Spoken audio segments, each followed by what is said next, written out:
شیر خوار بچوں میں رونے کی مختلف وجوہات ہوتی ہیں، مثلاً پیٹ کا درد۔ اگر بچہ ٹانگیں سکیڑ کر اچانک رونا شروع کر دے، تھوڑی دیر چپ ہو جائے اور کچھ دیر بعد پھر ایسا ہی کرے، تو یہ اس بات کی علامت ہے کہ وہ پیٹ کی تکلیف میں مبتلا ہے۔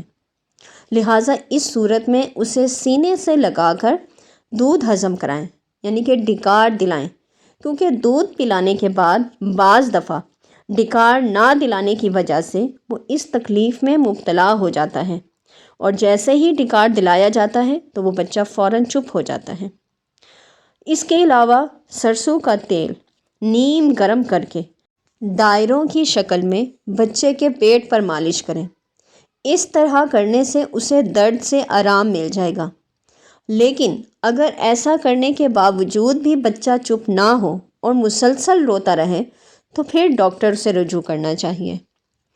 دوسری وجہ اس کے نیپی ریشز بھی ہو سکتے ہیں، کیونکہ بعض مائیں بچوں کو سارا دن پیمپر کیے رکھتی ہیں، اور اس سے یہ ہوتا ہے کہ ان کی اسکن متاثر ہوتی ہے اور اس پر خارش یا انفیکشن ہو سکتی ہے۔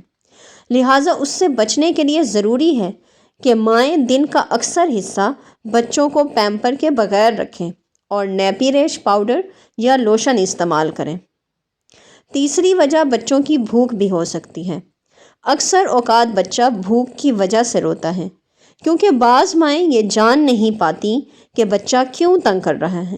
اگر بچے کی عمر 6 ماہ سے زیادہ ہے تو صرف دودھ سے اس کا پیٹ نہیں بھرے گا، لہٰذا اسے دودھ کے ساتھ ہلکی پھلکی ٹھوس غذا بھی دینی چاہیے تاکہ بچہ پرسکون نیند لے سکے۔ ایک اور وجہ نیند کی کمی بھی ہو سکتی ہے۔ نوزائیدہ اور شیر خوار بچے کے لیے مناسب اور پرسکون نیند بہت ضروری ہے، اور اس کے لیے اسے پرسکون ماحول درکار ہوتا ہے۔ اگر بچے کو نیند آ رہی ہو اور ارد گرد شور ہو یا اسے زبردستی جگایا جائے تو بھی وہ رونا شروع کر دیتا ہے۔ پانچویں ایک وجہ ہو سکتی ہے تنہائی، یعنی کہ بچہ تنہائی میں ڈر کر یا اکتا کر رونا شروع کر دیتا ہے۔ ایسی صورت میں بھی بچے کو گود میں لے کر بہلانے سے وہ بچہ فوراً چپ ہو جاتا ہے۔ ایک اور وجہ ہوتی ہے موسم کی تبدیلی۔ بچے زیادہ سردی یا زیادہ گرمی میں بھی والدین کو بہت پریشان کرتے ہیں، لہٰذا اس صورت میں انہیں چاہیے کہ موسم کی مناسبت سے بچوں کو کپڑے پہنائیں۔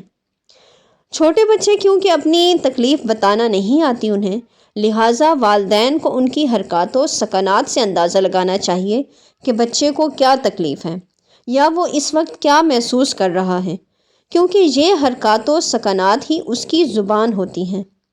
عام طور پر بچے نزلہ، زکام اور کھانسی میں زیادہ پریشان ہوتے ہیں، لہٰذا اگر بچے کھانستے وقت روئیں تو سمجھ لینا چاہیے کہ ان کی پسلیوں میں درد ہے۔